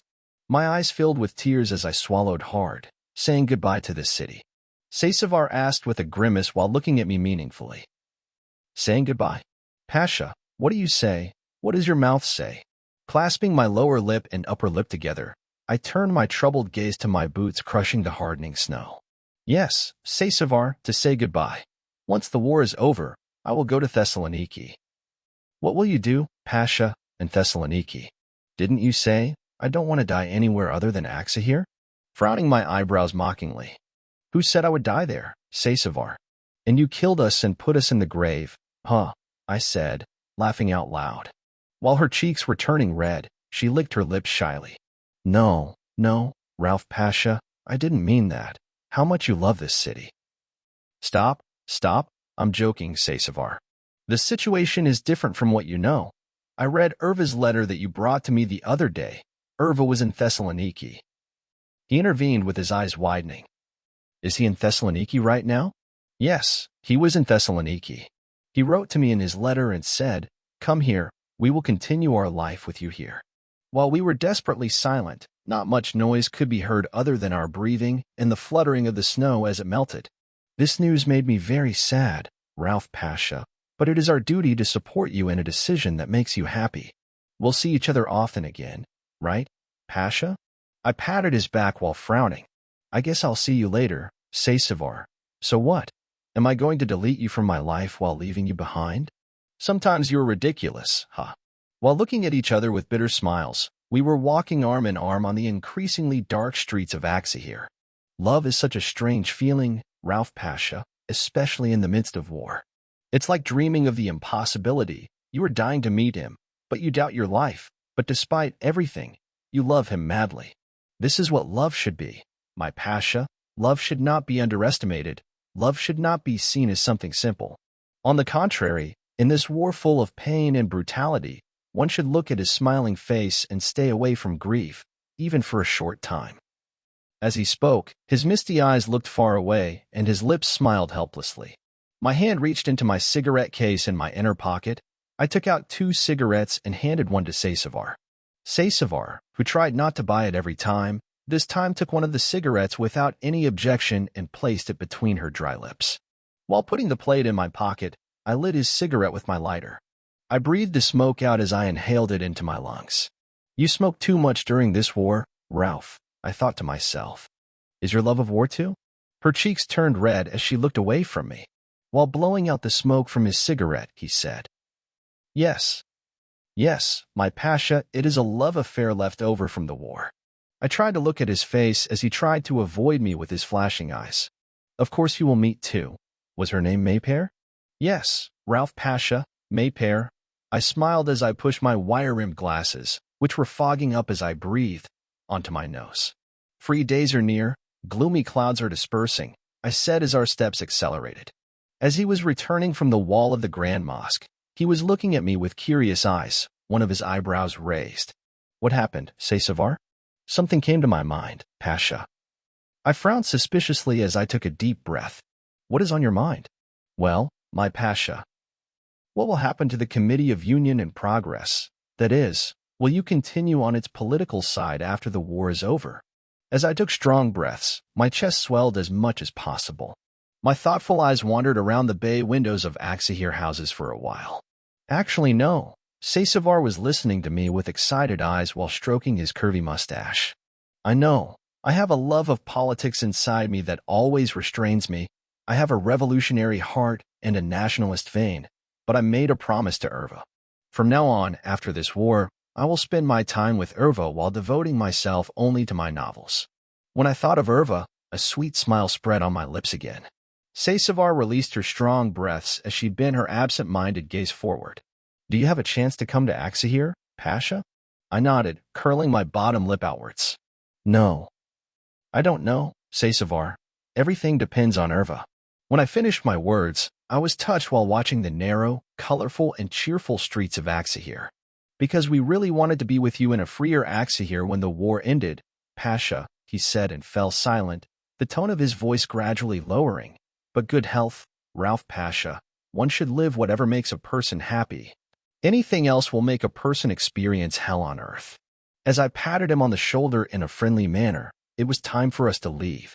When I came to the beginning of the street where my house was located, I smiled at Sasevar. Come on, see you, Sasevar. Be careful. Take care of yourself too, Pasha. For a while, I watched with pleasure the sight of the melting snow accumulating in the stone gutter hanging from the courtyard wall of a house towards the street. Little sparrows sat in the stone trough, shaking the water with their tiny beaks and drinking heavily. I remembered that I was cold when the wind that blew from time to time caressed my thick and wavy hair and made my whole body shiver. I put my cap on my head, buried my head in my thick collared coat, and headed home quickly. The moment I entered the door of my red bay-windowed house, a deep peace spread over me. The smell of the books in my library mixed with the smell of ink and tobacco, while the intertwined smells licked my nose. My body was very tired and my eyelids were constantly curtaining my gaze. Before going to bed, I read a little book in the light of the pale oil lamp. As my head slowly fell on the book, I closed the book by placing a mark on the page I placed my finger on and threw myself onto my bed. I fell into a deep sleep, looking at the gloomy and dim light of the moonlight filtering through the tulle curtains into my room. Asterisk, asterisk, asterisk. I opened my eyes as the compositions of the birds perched on the branches of the linden trees were faintly played into my ears. As the sun was shining in its place in the sky, I remembered that it was the first time I started a day so comfortably. I heaved up the snow-white quilt that had accumulated at my feet and pushed it aside. My mind was on Aksahir Sultanasai and Ahmet Robinson. When I got up from the bed, I ran to the left of the bay window. I opened the window by parting the colored blinds. The mild cold of the air, along with the sweet breeze, caressed my skin and occasionally brought the scent of geranium to my nose. Without wasting any time, I changed my clothes, covered the window, and drew the tulle curtain. When I threw myself into the streets of Aksahir, my heart was pounding. I felt weird because I didn't have a cap on my head, but the temperature no longer allowed it. While I was walking with fast steps, I heard an insistent voice calling towards me. Commander Ralph. Commander Ralph. While I was looking around with uneasy eyes, I saw a white-bearded old man looking at me from the bay window of his house. While he was moistening his pink lips under his cotton-like white beard, his bright eyes were looking at me. Sir, uncle, my lips curled into a smile. You are the commander of the Committee of Union and Progress, aren't you? As I moved my skeptical gaze over the white-bearded man, I added, home. Yes, uncle, I am Commander Ralph. He raised his hands to the sky and whispered something through his moist lips while wandering his eyes around the sky for a while. Then he frowned his white eyebrows and spoke in a caring tone. Oh God, may God be pleased with you, you and Mustafa Kemal Pasha. If it weren't for you, we would have handed over this country, our hometown Aksahir, to the traitors among us. I pray every night, and they keep calling you traitors. I smiled bitterly as my eyes got emotional and misty. I am proud to have you with us, uncle. We repelled the enemy thanks to the support of our valuable people. Let me not keep you. May God make it easy, he said. While his lips under his white beard were smiling, he entered the bay window and closed the shutters. Continuing the proud smile on my lips, I quickly walked towards the Sultan. As the snow melted, Aksahir was turning green, its trees were blooming, and the tart scent of lindens was everywhere. It made me so happy to see our own people instead of seeing occupying soldiers on the streets. Do not discriminate, Almighty Mevla, I muttered through my teeth. When I arrived in front of Aksahir Sultanasai's building, the sound of the noon adhan was heard from Khalisi Mosque, and the occasional laughter of the students accompanied the adhan from some of the open windows of the school. While looking at the historical building's decorations and wooden-framed windows, I slipped through the door. While a pleasant smell of wood was licking my nose, I went up the stairs to Ahmet Robinson. 2 classes started their education, and the students added color to the Sultani by wearing their uniforms. I stood in front of Manager Namik Bey's door, took deep breaths, and slowly knocked on the large embroidered door. Come, a deep and still voice echoed. As I opened the door and crept in with lazy steps, Mr. Namik forced a smile at me as he sat up from the chair he was sitting on. Come on, Mr. Ralph. Was it you? I thought they were students. Shaking my head, I first greeted Mr. Namik, and then I greeted Ahmet Robinson, who was sitting on the chairs in front of the table with tearful eyes. While Ahmet Robinson was licking the thin mustache under his nose with his lips, tears were streaming down his eyes. I slowly sat down on one of the chairs pointed out by Mr. Namik. Goodbye, friends. You're a little sluggish. Ahmet Robinson couldn't swallow while interlocking his fingers between his legs. There was a meaningless and deep silence in the room. While I frowned and watched Namik with meaningful eyes, Namik averted his gaze from me and watched out of the school window. It would be better if you learn it yourself, Ralph Pasha, he said, handing me the paper he took from Namik's desk. At that moment, the door opened and Mr. Rommel, the school's German teacher, entered with his blazing blue eyes. He was about to say something, but when he saw me he fell silent. He crossed his hands in front of his suspenders as he sat down on the chair next to me. My lips were dry as I swallowed hard and opened the folded telegram paper. My eyes started to move excitedly between the small letters that resembled Ant. To Aksahir Sultanasai. As we left behind a painful and bloody battle, thank God, we repelled the enemy. But this was never easy. These lands were watered with blood. These lands smell of blood. These lands are now holy lands. For this reason, the Turkish nation was again tired, but they never left the front idle and resisted until their last drop of blood. I admired their words, "May our lives and our blood be sacrificed, sir," their upright stance, their never being afraid, their desire to say goodbye to their loved ones and take their last breaths at the front rather than in the arms of their loved ones, and their unique friendship. It was so obvious that they were the grandchildren of Nasred and Haja that even in these impossibilities and pain, the smile never left their lips that were dry from thirst. I was a little harsh on them, and they expressed this in the article they wrote to you. I tried to be their older brother rather than their commander at the front, and I treated them in the warmest way in foreign lands. I loved them very much. Tariq, Fizi, Arif, and many more. They were so brave that one night before going to bed, Tariq said to me, "My hand should hold both a pin and a rifle. As long as this blood is in this vein, this soul is in this body, we will not let those infidels in here, sir." I appreciated it. Undoubtedly, Ahmet Robinson's teacher had a lot of support in his ability to endure these difficult conditions. "I kiss your hands, teacher. It is not easy to raise such a brave man. I talked to my commander Ralph before coming to this front. My Pasha has a heart of courage. Maybe if you appreciate me, you should know that we take him as an example too," he would say. This homeland was watered with blood. It was not easily won. Fortunately, the clouds have dispersed and a bright future awaits our country. Big-hearted students of Aksahir Sultanasai, brave-hearted Mimitsik of our front, Tariq, Fizi, Arif, and others were martyred. They were saying, "Let our lives and blood be sacrificed for this country." Yes, children, your blood watered the soil. You wrote a real epic by leaving your own half-stories. Fevzi Pasha. As I put the paper back on Namik's desk, my tears were dripping from my nose to my lips. While stroking his sparse blonde hair, Rommel looked at Ahmet Robinson with his burning blue eyes and asked in a trembling voice, Is this true?" "That's right, Mr. Rommel, that's right." He clasped his dry and bony fingers together inseparably and sighed in distress. I was sobbing inside.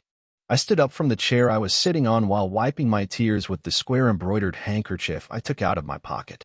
"Ahmet Robinson, will you come with me? We're going to go to class." He quickly jumped up and tried to wipe his red eyes with the back of his hand. He came after me saying, Okay, Ralph Pasha." When we left the room, I started walking towards the classroom at the end of the corridor. The bitter murmurs of silence echoed in the wooden corridors of the school. The joy of the students had disappeared, and the pale-colored wooden walls were closing in on me, suffocating me. I stood in front of the classroom door and read the text 11A written on the golden table with misty eyes. Then Ahmet Robinson opened the door and entered. After the students stood up out of respect with sullen faces, they all sat down at their desks again upon Ahmet Robinson's signal, clasping their fingers on the wooden desk and lowering their eyes. "Good morning, friends." While Ahmet Robinson was saying with his voice gradually falling, there was still deep silence in the classroom. While the students were looking up at me from time to time, I passed by Ahmet Robinson and took the attendance list from the table. I couldn't control my tears when I saw the names that were not among us. When I looked up from the list and looked at the spaces in the row of names, I couldn't swallow. "No. I'll take attendance, guys." "Understood, Ralph Pasha," said the curly-haired student sitting in the front row. 300 Tariqs. "Here." The students shouted in unison. 301 Fizi. "Here." 302 Sali. "Here." While their powerful babblings made the class groan, the echoing sound made my heart ache. 303 Arif. "Here." "They are here. They live in our hearts. They sacrificed their lives and blood. Thank the country." As I brought my hand to my mouth, I helplessly left the attendance sheet what with my tears on the table and quickly walked out of the classroom. As I was walking down the corridor illuminated by the dusty sunlight filtering through the windows, Ahmet Robinson shouted after me, Ralph Pasha, wait. Please go back to your lesson, Mr. Ahmet," I said and ran without even looking back. We met Rommel at the exit door. He could barely stand while wiping his blue eyes with the handkerchief in his hand. After he greeted me with his eyes red from crying, I left the Sultan's door. I was walking quickly while my tears curtained my misty eyes. The cold wind was hitting my face like a slap in the face after the sun. While I was sniffling and trying to relax, I felt in my pocket. The letter I wrote to Ervo was just sitting in my pocket. On my way to the Western headquarters, I was going to stop by the post office and give the letter. As I entered the door of the post office, I caught sight of the bald and fat clerk behind the counter, looking at me with determined eyes from under his bone glasses. "Good luck," I said, not paying much attention to my swollen and red eyes. "Thanks." While placing the cigarette in his hand on the ashtray next to him, he turned his gaze back to the pile of papers in front of him. The damp walls of the post office left an intense and unbearable odor inside. As the smell of inkwell and paper wafted into my nose, I continued, looking into the amber eyes of the fat post office worker under his glasses. I said, "I want to send this letter to this address in Thessaloniki," and told him the address Ervo sent. The chubby employee, well past middle age, scratched the beard that had just begun to appear on his face and said, "Okay, do you have anything else to add?" He took the envelope lying on the counter and placed it among the others. No, thank you, good luck." When I left the post office, which smelled of humidity and moisture, I took a breath of the fresh air outside and set out towards the headquarters. *****. When I entered the door of the headquarters with my lips in a straight line and my face sullen, my friends quickly stood up from the wing chairs where they were sitting in the lobby. While everyone's eyes were wide open, they took on a relieved expression. "Rauf Pasha, where are you? We were very curious about you." My calm face remained calm as I said, "I'm here. I just had some work to do. I took care of it." While Tullet was adjusting his red fez and smoothing the wrinkled parts of his broadcloth uniform, he said with excitement, "I wish you had informed me, Pasha. You made us very worried. The enemy has withdrawn from Aksahir, but the danger is not over," he said. "That doesn't matter." Enver's eyebrows furrowed and his broad forehead wrinkled. "What's wrong, Pasha?" With a careless attitude, I sat on one of the red velvet-covered armchairs in the lobby. While I was taking a breather, I pointed to the empty armchairs with my hand. "Come sit down, let me tell you." While my friends were sitting on the wing chairs with excitement, their curious eyes were wandering over me. "What happened, Pasha?" I lifted my head up to the ceiling and tried hard not to cry as I tried to relax. "I went to Aksahir Sultanasai this morning. Yesterday, Ahmet Robinson invited me and told me that he would tell me something important. So I went to Aksahir Sultanasai first thing in the morning. Everyone was very calm. When I entered the room, Ahmet Robinson and manager Namik were sitting with tearful eyes. I sat for a while, then the German teacher Rommel came and sat next to me. Ahmet Robinson gave me the letter from Fevzi Pasha from the Kanakhale front. After saying this, I remained silent and lowered my gaze to the ground. "What was written in that letter, Pasha?" While Enver's eyes widened with excitement, he moistened his lips under his sweaty mustache. Aksahir Sultanasai students who became soldiers in the army were martyred. While I was out of breath, all my friends' faces turned pale. I swallowed hard as I tilted my head forward. "Thanks to the homeland." Saysavar looked at me with her red and teary eyes. "Of course, thanks to the homeland. The young bodies had big hearts," he said, and now only the crackling of the burning stove in the lobby could be heard. As I stood up from the armchair I was sitting on and went up the stairs, my friends slowly followed me with their pale faces. When I entered my room and closed the door, I saw my nearly finished novel and my dusty black typewriter staring at me. I didn't feel like writing. I couldn't even be happy about the cleansing of the homeland. I placed my hand on the edge of the window and watched out of the window silently for a while. While my eyes were looking at the silhouetted shops of Arasta Bazaar, I tried to turn on the radio. My door was knocked by a gentle hand. "You can come." I didn't even turn around. I quickly wiped away the tears that started to flow again. "Rauf Pasha, it's me, Enver." "Come, Enver, come." I let out the air I had filled my lungs with distress. "Are you sorry for the children, Pasha?" Tarek's and Fizi's looks came to my mind again. "Home." "Yes, Enver. I feel sorry for their brave hearts." "It's very sad, Rauf Pasha. It's very sad. But it's proud." Even a little high school student couldn't think about himself, his mother, or his loved ones while there was war in his country. These brave children of the homeland went to war without blinking an eye. "That's right, Enver. but people can't accept it. I kept silent. As the sun smiled through the green and white mountains, I saw the silhouette of Enver's sad face in the glass reflecting the light. You are going to leave the Committee of Union and Progress, Pasha. There was a deep silence at that time. I clenched my teeth and curled my fingers into fists as I straightened the collars of my uniform. Yes, I will let it go, Enver. Why will you leave it, Pasha? As his sad voice echoed in my ears, I turned around helplessly. He was standing in the middle of the room with his hands clasped together. I stepped next to him, making squeaks on the wooden floor made by my boots. I continued my speech while stroking my curly mustache. The state is like a sea of secrets. The secrets hidden at the bottom of this sea are darker than even the corridors of the earth. While Enver was looking away from me in embarrassment, he moved his lips under his mustache and added in his low voice, "So you don't want to be in this darkness, Pasha." That's right, Enver. Now I want to be interested in art and write novels. I don't want to be a part of the secrets at the bottom of this sea of secrets. My heart is still the heart of a revolutionary. There is still a member of the Committee of Union and Progress inside me, but a passive member, I said, while my lips curled and smiled. Enver also smiled bitterly out of helplessness and sadness. You are right, Rauf Pasha. You are very right. How is your new novel going, Pasha? My amber eyes glistened in the sun as I cast my somber gaze over the novel. It is almost over, and when the war calms down, I will put an end to the novel and go to Thessaloniki. Enver raised his eyebrows as he looked like a fish out of water. To Thessaloniki? I was smiling when I said, yes, to Thessaloniki. What will you do, Rauf Pasha, in Thessaloniki? I smiled involuntarily as I whispered from the corner of my lips. Erva. Erva was in Thessaloniki.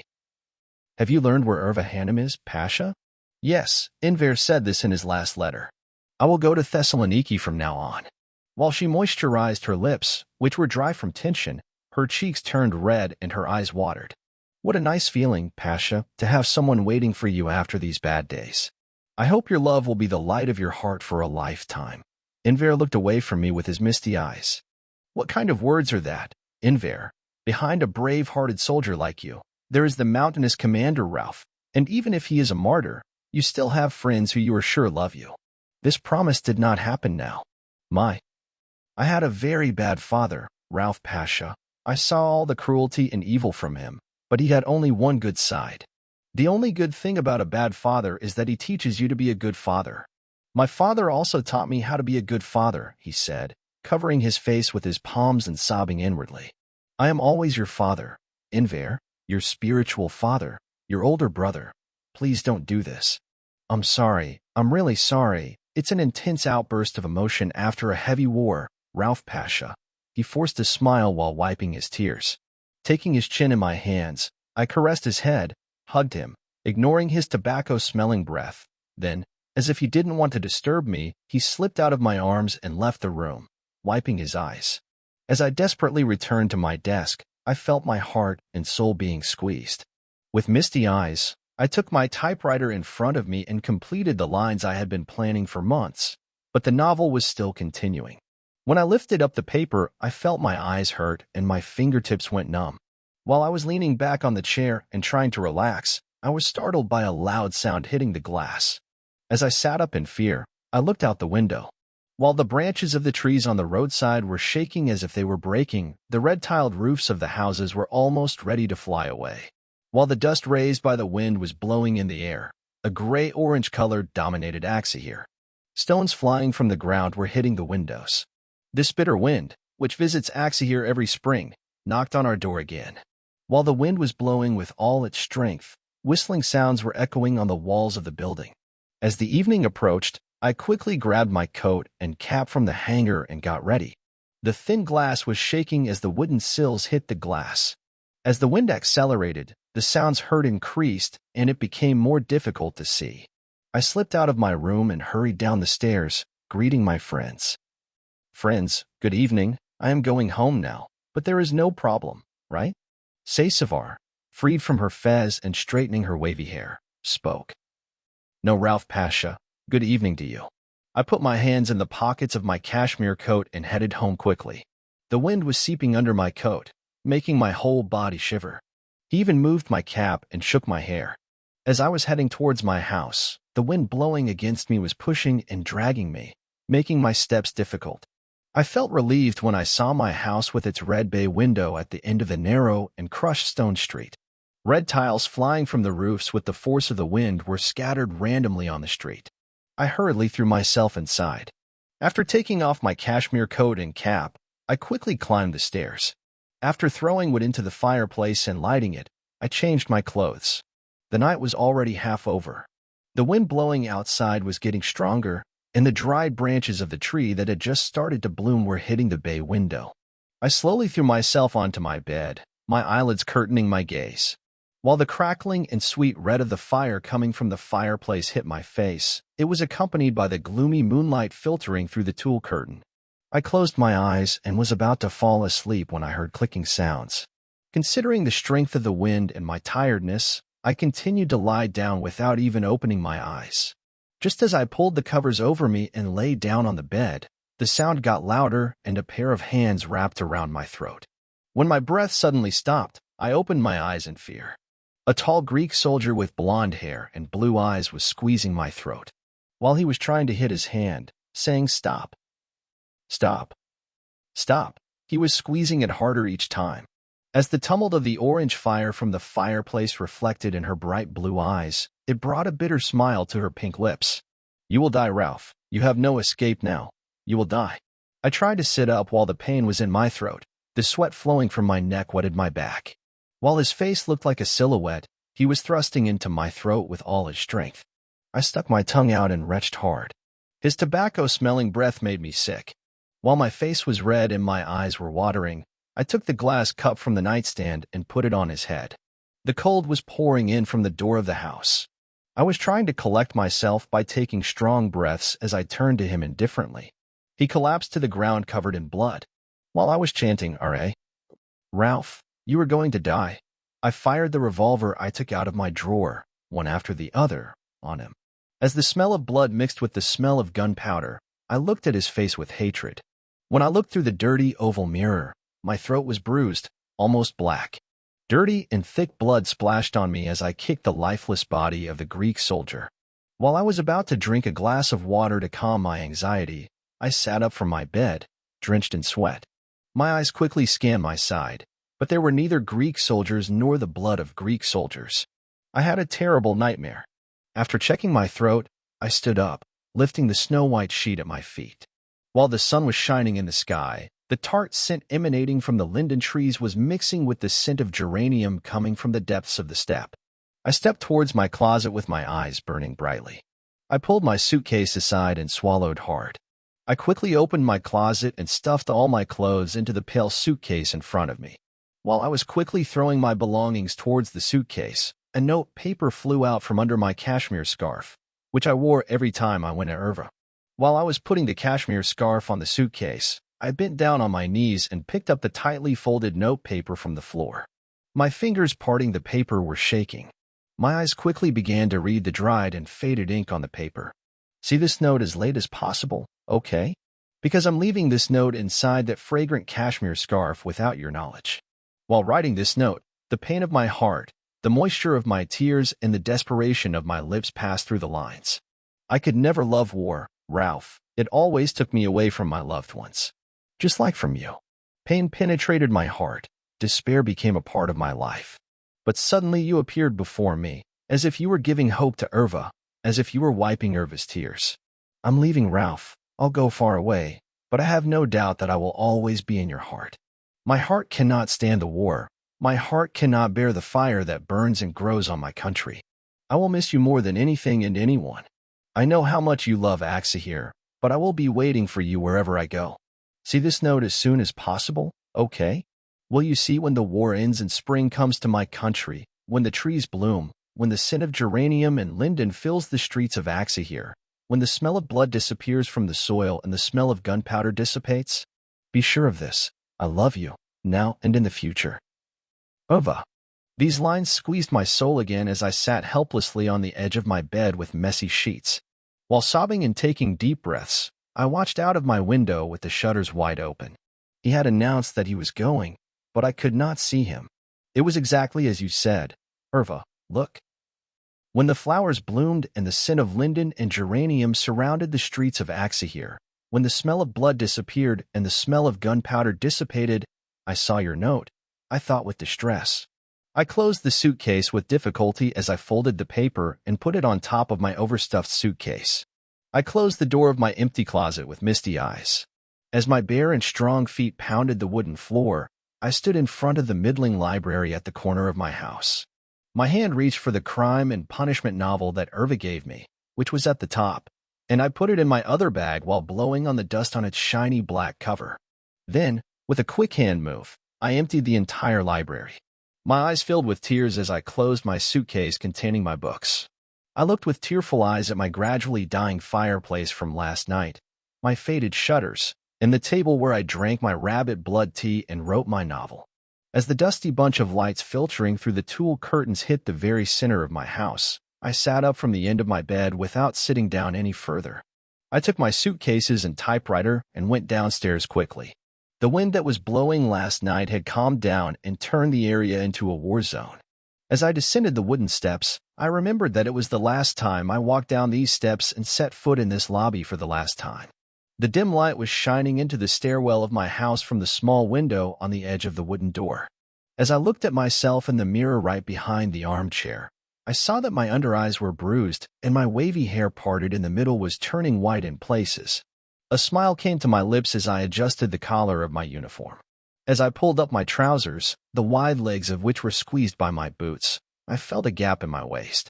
My hand felt through the gap on my waist and into my pocket right above my heart. My gun, Irva's letters, and handkerchief.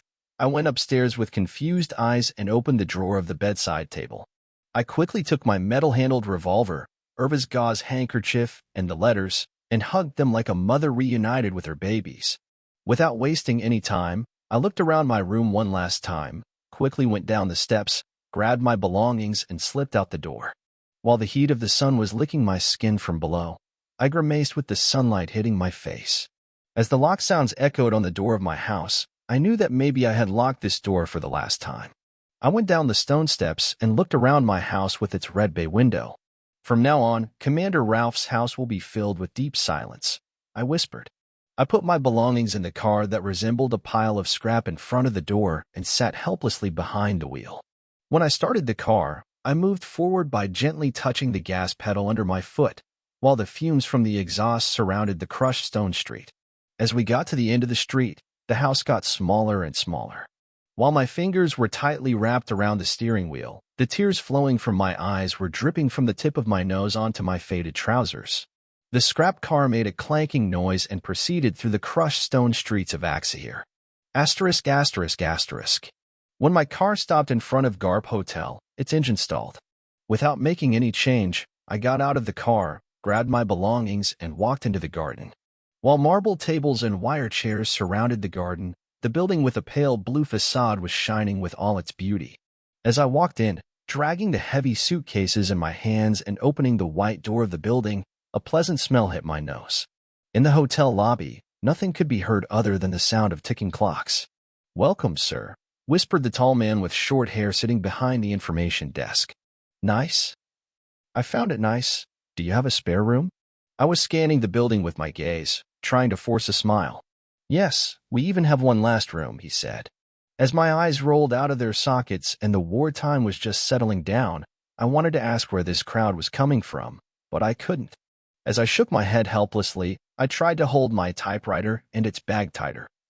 "Okay, I'll take that room then." The tall man stood up from the chair he was sitting on, took the last key from the white-framed cabinet behind him, and ran up the steps. I came out after him, adjusting the cap on my head. While admiring the embroidered motifs of Nasred and Haja and Siyat Mamet Hayrani on the walls, I walked through the corridor illuminated by the dim gas lamps hanging on the walls. The man stood in front of the door of the room at the end of the corridor and looked into my eyes. "This is your room, sir. Do you want me to help you?" While I was looking attentively at my room with the sign 12 on the door, I grabbed the key he handed me from between his fingers. "Thank you. I'll handle it." The hotel clerk straightened his crooked cap while straightening the collar of his loose shirt. "Have a good rest, sir." I just chose to smile. When I opened the door with the key, I entered my spacious room. After closing the door behind me, I left my suitcases and typewriter aside and opened the tulle curtains of the room. While the sound of the curtains sliding from the cornices filled my ears, bright sunlight flooded into the room. When I checked the time on the leather strap watch on my wrist, I realized that I had to go to the headquarters before it was too late. Taking the risk of putting my suitcases, which were just staring at me, in place later, I left my room, slipped out of the lobby, and got behind the wheel. While the old vehicle, whose engine was making strange noises, was sending black smoke into the streets of Ateş, I headed towards the headquarters. ****. The western headquarters was in deep silence. While Ateş shopkeepers were just opening their shutters, the noon call to prayer was recited as if echoing on the statue walls. I greeted the soldiers working at his desk and quickly climbed up. All my friends were seated on the red-winged chairs in front of my room, engrossed in deep conversation. Silüet, who was facing me, stood up with his burning eyes and greeted me. Seeing his seriousness, Enver and Sasevar quickly stood up from where they were sitting. "Hello, friends." "Hello, Rauf Pasha," said Sasevar, while getting ready. "I came to your house, but the shutters and windows were closed. The curtains were tightly drawn. The doors were locked." While looking at Sasevar with all seriousness, I moistened my dry lips with my tongue. I moved away from my house a little bit, because I really needed to rest my mind. "So what, Pasha? Where did you go?" "To the hotel," I said, while maintaining my calm tone. "I will stay at the Garb Hotel for a while, finish my novel there, and go to Thessaloniki when the war calms down." Silüet asked with curious eyes while straightening his straight hair, which looked dark under the bright light. "But why, Pasha?" I smiled bitterly and approached them with lazy steps. Because that house left me with bad memories. I started having nightmares most nights. I felt very bad when I remembered that I missed Erva even more. That's why I thought somewhere away from home would be good, and I checked into the hotel this morning. They all remained speechless as they lowered their embarrassed gazes in front of them. "As you feel good, my Pasha," said Enver, while scratching his mustache. As I left them behind and walked towards my room, I watched them out of the corner of my eye. "Don't stand there. Come in," I said, as I opened the door to my room. As they all got up from the red velvet armchairs they were sitting on, they entered my room with forced smiles on their lips. Instead of sitting in my own swivel chair, I sat down on one of the chairs in front of my desk. While Sasevar's amber eyes were wandering over me, she raised her eyebrows and asked excitedly, "Rauf Pasha, you told us something when the war started. Is it still valid?" I looked at his face as if I didn't understand, frowned my eyebrows and said with my flashing eyes, "What did I tell you?" I asked. While Enver, Sasevar, and Silüet looked at each other and smiled, Enver stroked his curly mustache and said, "In the days when our ranks and duties were first reduced, you said, 'Don't call me commander anymore. I'm not a commander anymore.' Now that Vahdettin escaped to England by ship and lost in front of the nation in the Union and Progress, you are the commander again. We can now call you commander." When Enver finished his words, while they were laughing among themselves, my lips curled up and my eyes sparkled. Of course you can say. Together, we dispersed the clouds of gloom over our country. I cannot be proud enough for your bravery in this homeland revolution under my leadership. We are proud of you, Mustafa Kemal Pasha, and the beloved Turkish nation, Commander Rauf. While their faces were smiling under their red fezzes, Silüet's face calmed down, and this time he took the floor. "Rauf, Commander, I am glad that I served with you on the path of union and progress as a revolutionary who burns with the love of the country, instead of being an officer of the Istanbul government. I was honored and proud to be your brother in arms in this war." Silüet interlocked his fingers between his legs while biting his lips. My heart was also hurt by my revolutionary friends who were martyred and the students who sacrificed their lives on the Çanakkale front. "Pasha." While everyone in the environment fell into deep silence, the expressions on our faces dropped. I tried to stay calm by just taking strong breaths. As I moved my bright eyes over my friends, I spoke as if pouring water into my heart. "Can we have a coffee?" After examining each other with their shining eyes under their eyebrows, Enver said on behalf of all of them, "Okay, Pasha, we can't say no to a coffee. Besides, where will we drink coffee with you again?" he said, the sound of his voice gradually disappearing. "Enver, you are really being shameful. We will see you again, of course, The phone will not be in the hands of enemy forces, I said, bringing a forced smile to my lips. You are right, Ralph Pasha, but the heart cannot stand, sometimes, unusual experiences and dreams. As he leaned back in the chair he was sitting on, he blinked his still eyes repeatedly to prevent his tears. I called out with my misty voice. Excuse me? The door to my room slowly opened, and the young private looked inside with his shy eyes while adjusting his fez. Come on, Ralph Pasha? Can you bring us black coffee? He countered us with his eyes squinted from the bright sun filtering through my room's window. Okay, Ralph Pasha, he is coming right away. When the door closed again, Tullet broke the silence. When will you finish this novel you wrote, Pasha? I locked myself in the hotel. I guess it will be over in a week, I said, smiling. Enver said excitedly as he stepped forward on his chair. A novel written by a brave commander in a difficult war must be exquisite, isn't it? Ralph Pasha said. I smiled bitterly as I put my hands on my knees. It was nice, but nice, I said and looked into everyone's eyes. Let's celebrate this. What do you say? Saysavar's eyes sparkled as if they were ready from yesterday. Okay, Pasha, it would be great. Tullet interrupted her while she was straightening her hair. But where will we celebrate? I smiled from the corner of my lips as I tidied up my hair, parted in the middle, and pushed my wire-rimmed glasses onto my nose. At Garp Hotel, Saysavar was smiling. Is tomorrow suitable? It is appropriate, Ralph Pasha, it is appropriate, said Enver, while stroking his curly mustache with his trembling, dry, and bony fingers. When the young soldier brought our coffee, there was also a hard double-roasted Turkish delight from the war period. We enjoyed the coffee. Fourth day noon. Good day, Eva. I am writing these letters to you from a small hotel room where I am locked up. I left the Western headquarters as a tired commander in the war and found myself as a writer pressing the keys of his typewriter within the plain walls of the Garp Hotel. It is so difficult to bury sesame in feud. Irva, I cannot explain this to you. Even if my revolutionary friends leave me, life somehow flows and finds its way. Once again, at noon, I took the pen in my hand, and I am writing these lines to you from in front of the hotel window. The snow melted, and the scent of the linden trees mixed with the scent of geraniums and washed all over the streets. Juicy cherries blushed on green branches. I don't know, I'm not sure, but this is my last letter before I meet you. I longed for a city that I had never seen and never knew. Just because you existed, I didn't know if love was such a precious thing. Maybe I learned love from Grandma Paloma. Love is difficult. Loving is difficult. Being loved is difficult, my child. It takes effort. If butterflies fly in your soul while looking into a girl's eyes and caressing her hair, fight that pain in your heart, just like you fight the enemy on the homeland. Fight, because of course you will be the winner of this war of love, Grandma Paloma used to say. I agree with Emerva. I fought 2 wars for our love. I wish you knew her too. Her hair is so soft that I feel like I'm a bird in the sky when I hug her. My beautiful baby, my beautiful Irva, he always sings about you. Look, Grandma Paloma, I told Irva about you. While turning the paper towards her, she caressed her cotton-like white hair, which she had braided on both sides. Oh my dear, I would love to see Irva too, but I guess my life will not be enough. But you tell her, she is a very lucky girl. She will be Ralph's distinguished wife. She will be the wife of a writer. May your love be as beautiful as wine, my dear. I kissed her plump and soft hands and hugged her tightly. His bright eyes under his eyebrows, like white lines, were filled with tears. Don't say that, Grandma Paloma. You will definitely see Irva. Besides, when we go to Thessaloniki, we can take a nice photo and send it to you, okay?